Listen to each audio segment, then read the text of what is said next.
MS is a strange illness because sometimes you can look perfectly fine while your body is falling apart quietly behind the scenes.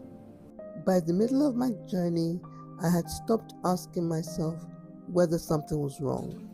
I already knew something was wrong. The question now was, how do I live like this? Because MS does not pause life. Life continues. Bills continue. Children continue. Responsibilities continue. Meanwhile, your body slowly becomes someone you no longer fully recognize. That was one of the hardest parts for me, the betrayal. MS makes your body feel like it's betraying you. One day you can do something, the next day you can't. Some mornings I would wake up and my muscles were already tight before my feet even touched the floor.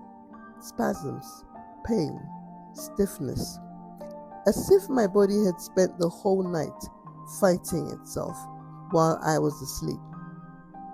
And people do not realize just how exhausting that becomes. Not for one day, not for 1 week, every day, again and again and again. There were moments that changed me emotionally, moments that forced me to confront the reality of what this illness was taking from me. I remember one New Year's Eve trying to get to the downstairs toilet. I couldn't make it in time.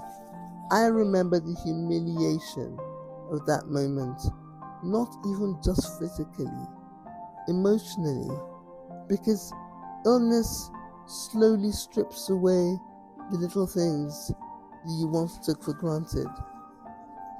Privacy, dignity, independence, things nobody thinks about until they are gone.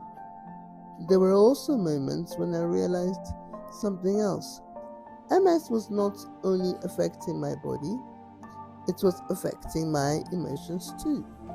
My central nervous system reacted to everything.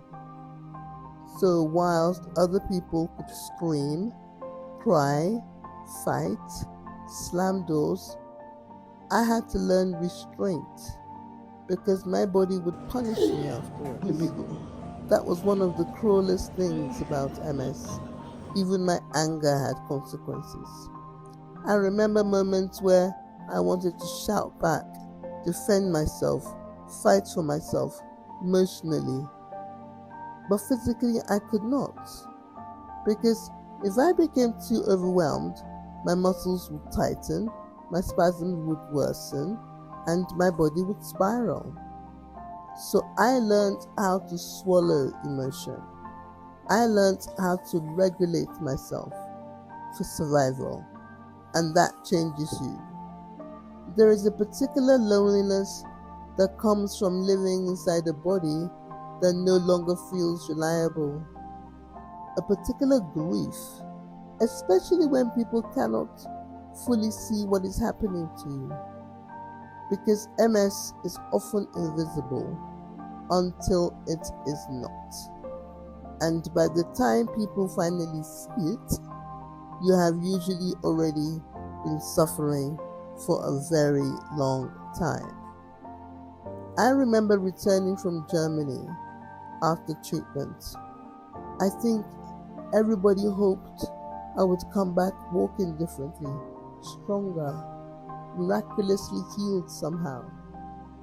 But chronic illness is rarely that cinematic. Sometimes you come back exactly the same, sometimes worse, sometimes just tired. And there is a grief in watching people slowly realize that this may not go away, that this is not temporary, that this is your life now. But the hardest part of all was understanding that my spirit still wanted to fight, even when my body could not. And that tension nearly broke me, because inside I was still me, still sharp, still emotional, still alive, still wanting things, still dreaming, still hopeful. But physically, everything was becoming harder. The frustration, the exhaustion, the grief, the helplessness, the silence, the adaptation. By then, I was no longer trying to defeat MS. I was trying to survive it, trying to live beside it, trying to wake up every day and negotiate with my own body. And honestly, some days I did not do that very well.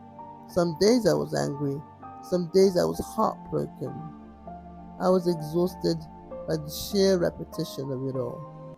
But somehow, I kept going, even when I did not fully understand how.